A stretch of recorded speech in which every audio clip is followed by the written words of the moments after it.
तो हेलो दोस्तों, स्वागत है आप सभी का एक बार फिर से नई वीडियो में। तो आज वाला ये वीडियो है थोड़े एडमिशन्स के रिगार्डिंग, जो पत्राचार के 2021 और 2022 वाले जो एडमिशन जो है स्टार्ट हो गए हैं। तो करना क्या है, देखो सबसे पहले तो आपको प्रोस्पेक्टस दिखा देता हूँ पूरी, उसके अंदर जानकारी कैसा क्या सिस्टम है उसके अंदर। तो पत्राचार विद्यालय वाले आइकन पे आपको क्लिक करना है और उसके अंदर आपको यहाँ पर ही दिख जाएगा प्रोस्पेक्टस 2022, यानी 2022 वाले एडमिशन के लिए आपको क्या क्या चीज़ है। पूरा प्रोसीजर इस वाले प्रोस्पेक्टस के अंदर ही लिखा हुआ है। इस पर आप क्लिक करोगे तो पीडीएफ डाउनलोड हो जाएगी, बस क्लिक करते ही यहाँ पे, जो कि मैंने ऑलरेडी डाउनलोड की हुई है। तो मैं यहाँ पे आपको दिखा देता हूँ पूरी सारी चीज़ें इसके अंदर, ठीक है, कैसे कैसे इसके अंदर मेन चीज़ें हैं। तो सबसे पहले यहाँ पे इंडेक्स यहाँ पे लिखा हुआ है, जो भी डेट पेज नंबर 3 पे है, तो हम डायरेक्ट वहीं पर ही जाते हैं। कब से एग्ज़ाम स्टार्ट हैं इसके एग्ज़ाम स्टार्ट हैं यहाँ पर देखो। सबमिशन ऑफ ऑनलाइन एग्जामिनेशन 16/8 यानी 16 अगस्त से 24 सितंबर तक विदाउट लेट फ़ी है, ठीक है। अगर लेट फ़ी है तो यहाँ पे 27 से, और कितनी लेट फ़ी लगेगी वो इसके अंदर नीचे दिया हुआ है, ठीक है। अब यहाँ पे है इंटरनल असाइनमेंट और ASL वगैरह जो भी किस तरीके से होंगे वो तो बाद में वैसे होते हैं, वो भी सर्कुलर्स पे आ जाया करेगा। ये सब चीज़ें इसके अंदर लिखी हुई हैं। और इसके अंदर क्या है कि 18 क्लासेस होती हैं, और 18 क्लासेस शुरुआत में मतलब फर्स्ट सेमेस्टर में, और दूसरे अगले सेमेस्टर में होती हैं। और उसके प्रैक्टिकल भी होते हैं, और एडमिट कार्ड वगैरह कब मिलता है और कैसे मिलता है, फरवरी में मिलता है। ये सब पूरी इसके अंदर जानकारी दी हुई है। एनुअल एग्ज़ाम भी फरवरी मार्च में एज़ पर नोटिफिकेशन होते हैं। पर ये इसके अंदर मतलब नॉर्मल कंडीशंस के अकॉर्डिंग वाले प्रोस्पेक्टस हैं, इसके अंदर सारी चीज़ें इसके अंदर लिखी हुई हैं।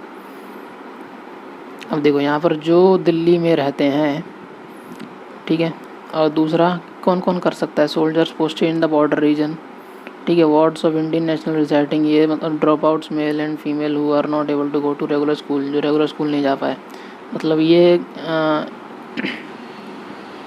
ये कंडीशंस हैं पत्राचार में एडमिशन लेने के लिए। और इसके लिए दिल्ली का रेजिडेंस होना जो है मस्ट है, ठीक है।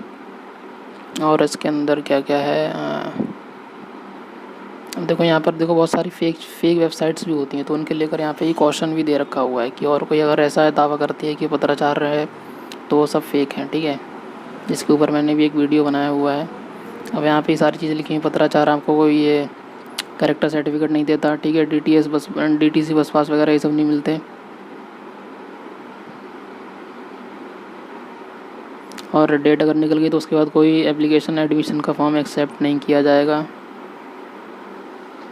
और कैंडिडेट को खुद जाके ही अपना फॉर्म वगैरह सबमिट करना पड़ेगा, कोई और किसी एजेंट वगैरह के थ्रू नहीं कर सकते। आप यहाँ से 9th कर सकते हैं, 10th कर सकते हैं, 11th कर सकते हैं, 12th कर सकते हैं, ठीक है। और सब मीडियम इसमें हिंदी, इंग्लिश, उर्दू है एग्ज़ामिनेशन का मीडियम। और यहाँ पे ये सब चीज़ें दी हुई है कि यहाँ पर आपको सपोर्टिंग मटेरियल वगैरह चीज़ें प्रोवाइड कराई जाती है।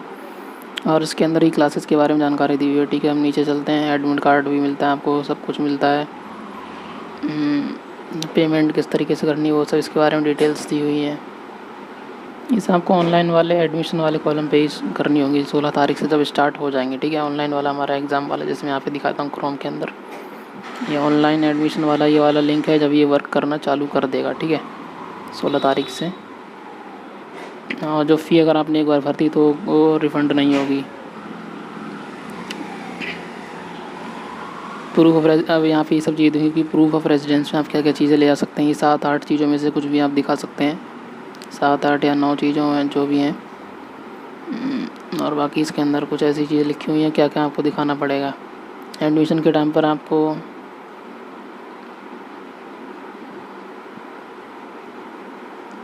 ये उनके लिए जो फ़ॉरेन में रहते हैं उनके लिए पासपोर्ट वगैरह दिखाना पड़ेगा। तो आगे बढ़ते हैं, आगे प्रक्रिया, ठीक है। एडमिशन का क्या क्या प्रोसीजर है कि 10 बजे से 4 बजे के बीच ही आप जा सकते हैं वर्किंग डेज़ में, सैटरडे और संडे को नहीं जा सकते आप। और एडमिशन कैंसिल क्या क्या हो सकता है, अगर फॉर्म वगैरह में कुछ ये सब मिस्टेक्स हुई तो आपका एडमिशन कैंसिल हो सकता है। यहाँ पर ये चीज़ें लिखी हुई हैं, इनको आप बढ़िया तरीके से पढ़ लें। और उसके बाद PV पत्राचार विद्यालय से आपको एक PV कार्ड दिया जाता है, इसे पत्राचार विद्यालय आई कार्ड बोलते हैं, उसको आपको संभाल के रखना होता है, ठीक है। हर चीज़ अगर आप कुछ भी अगर पत्राचार विद्यालय से कलेक्ट करना होता है तो उसी की मेन इंपॉर्टेंस होती है, वो नहीं है तो उसके बिना आपको कुछ नहीं मिल पाएगा। अगर वो आपने खो दिया उसको संभाल के ही रखना होता है।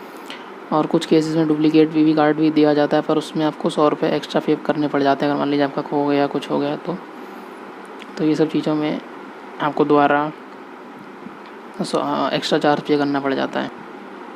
और ये सरकारी कर्मचारियों के लिए कुछ जो तो सरकारी कर्मचारियों के लिए कुछ लिखा हुआ, अगर वो उनकी फ़ीस की प्रतिपूर्ति वगैरह की जाती है। देखो यहाँ पे 9th क्लास में एडमिशन के लिए क्या क्या एलिजिबिलिटी है। कैंडिडेट्स हुए पास एंड फेल, जिन्होंने 8th कर ली है वही 9th में एडमिशन ले सकता है। ठीक है, ये सब प्रोसीजर है। और उसमें 10th के लिए क्या क्या चीज़ें ज़रूरी होती हैं वो सब इसके अंदर पूरे डॉक्यूमेंट्स वगैरह लिखे हुए हैं आपके लिए। ठीक है, और कौन कौन से सब्जेक्ट ले सकते हैं आप। ठीक है, 9th के अंदर ये 9th वाले बच्चे देख लें। ठीक है, यहाँ पर और ये क्लास कि 9th से 10th में किस तरीके से बच्चों को प्रमोट किया जाता है ये सब यहाँ पे लिखा हुआ है। अब यहाँ पे ये दिया हुआ है कि अगर कोई बच्चा 9th में फेल हो जाए चाहे पास हो जाए तब भी वो पत्राचार विद्यालय में 10th में ले सकता है। ठीक है, 10th में एडमिशन लेने के लिए एलिजिबल है, अगर चाहे फेल हो जाए चाहे पास हो जाए 9th में। अगर मान लीजिए the complete 1 year gap will not be considered of those student who had pass 10th इन अक्टूबर नवंबर। हाँ, जो NIUS से अक्टूबर नवंबर वाले सेशन में पास करते हैं तो उनका हाफ ईयर गैप ही हो पाता है 10th के बाद, तो वो कंसिडर नहीं किया जाएगा। ये सब चीज़ भी यहाँ पर देखने वाली है। ठीक है, एक चीज़ मैं आपको बताने वाला हूँ, ये 10th क्लास के लिए क्या क्या एलिजिबिलिटी है। जिन्होंने 9th कर ली है, 8th कर ली, और क्या है जिन्होंने 9th तक मतलब 9th पढ़ रखी है बढ़िया तरीके से। डॉक्यूमेंट्स क्या क्या लगने वाले हैं इनमें आपके 10th के लिए। Transfer certificate of class 9th, यानी आपकी 9th की TC वगैरह जो भी सब चीज़ें ये सब लगती हैं आपकी। बाकी सारे डॉक्यूमेंट्स यहाँ पर लिखे हुए हैं। और यहाँ पर देखो, एक तो अब मैं यहाँ पे देखो मेन चीज़ ये यहाँ पर थोड़ा है मसाला कि 2 सेल्फ अटेस्टेड को SC और SC सर्टिफिकेट, अगर आप SC ST हो, कोई फिजिकल डिसेबिलिटी है तो वो सब देना पड़ेगा। और अगर इस केस में अगर आपके पास है कौन कौन से सब्जेक्ट आप ले सकते हो 10th क्लास में अंदर, ये यहाँ पर लिखा हुआ है। कक्षा 11वीं के लिए कम से कम 10वीं पास कर रखी हो तभी हम 11वीं में एडमिशन ले सकते हैं। क्या क्या डॉक्यूमेंट्स देने पड़ेंगे, ये डॉक्यूमेंट्स देने पड़ेंगे आपकी कि क्लास 10th पास की है, उसकी मार्कशीट और सर्टिफिकेट, स्कूल लिविंग सर्टिफिकेट, और जिस पे साइन हो DDE के। DDE हर जोन का अलग अलग होता है भाई, ये DDE वाला टॉपिक याद रखना। Directorate of education, her zone का अलग अलग होता है। आप अपने स्कूल में पता कर लेना कि आपके जोन का DDE कहाँ पर होगा। ठीक है, आपकी अगर कोई SC ST वगैरह में आता है तो वो सब अगर देना पड़ेगा। ठीक है, अगर आप SC ST कोई सी कैटेगरी में आते हो उसका सर्टिफिकेट वगैरह सब। अगर कोई फिजिकल डिसेबिलिटी है तो वो सब देनी पड़ेगी अगर आप उस कैटेगरी में आते हो तो। ठीक है, और प्रमोशन ऑफ क्लास 11th, जो और 11th वाले बच्चे 12th में कैसे जा सकते हैं वही यहाँ पर दे रखा है कि सबको पूरे एग्ज़ाम वगैरह दिए हो, चाहे पास हो चाहे फेल हो, 12th में जा सकता है पत्राचार से ही अगर 11th की है तो। अब देखो 11th में कौन कौन से सब्जेक्ट ले सकते हैं, भाई कुछ भी ले सकते हो यहाँ पर ये तो है इसके अंदर जो दे रखी है यहाँ पर सारी ले सकते हो। लैंग्वेजेस कौन कौन सी ले सकते हो कॉमर्स में। ठीक है, नीचे यहाँ पर आपकी कॉमर्स स्ट्रीम की लैंग्वेज मेन सब्जेक्ट क्या क्या रहेंगी ये सब चीज़ें आपको दी हुई हैं। और साइंस वाले स्टूडेंट्स के लिए क्या क्या मटेरियल है यहाँ पर। 12वीं वाले के लिए देखो 12वीं के लिए क्या क्या ज़रूरत है। बहुत सारे बच्चे 12वीं के लिए मेन तो पत्राचार करते हैं, या तो आपने 11th कर रखी हो या फिर 10th के बाद 1 year का गैप हो। ठीक है, ये सब चीज़ें। और जो 10th की सर्टिफिकेट है जो उस पर जो TC है उस पर DDE के साइन किए हो, TC खो गई है तो डुप्लीकेट TC निकला हो, उस पर भी डायरेक्टोरेट ऑफ एजुकेशन के साइन करवाओ। हर जोन का अलग अलग होता है डायरेक्टोरेट ऑफ एजुकेशन। ठीक है, और ये 2 self attested copies of class 10th की सब मार्कशीट माइग्रेशन वगैरह अगर आपके पास है तो वो सब देना पड़ेगा। अगर SC ST हो तो वो दिखाना पड़ेगा। अगर PWD यानी कोई डिसेबिलिटी है तो वो सब दिखाना पड़ेगा।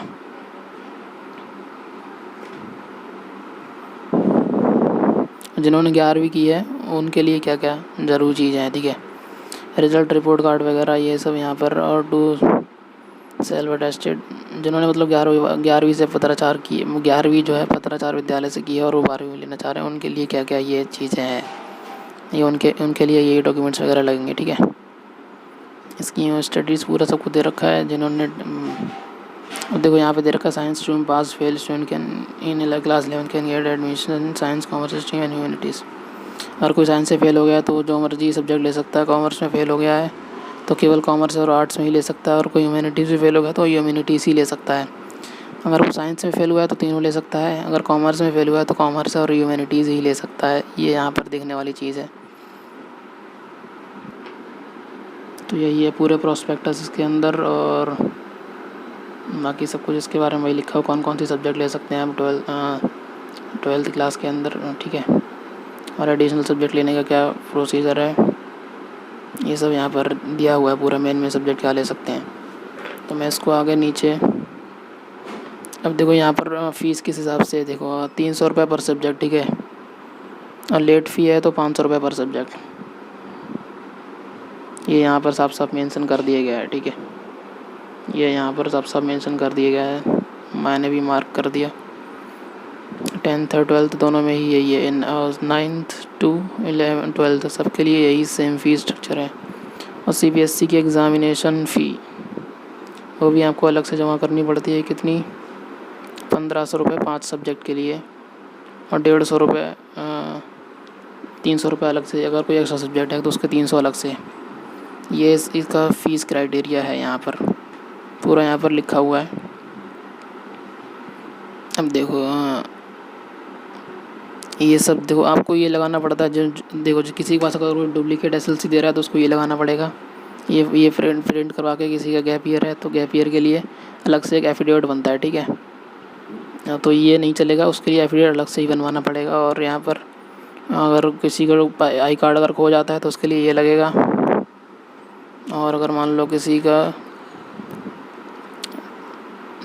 जिन्होंने 9th तक प्राइवेटली करी है तो उसके लिए अलग से ये लगेगा।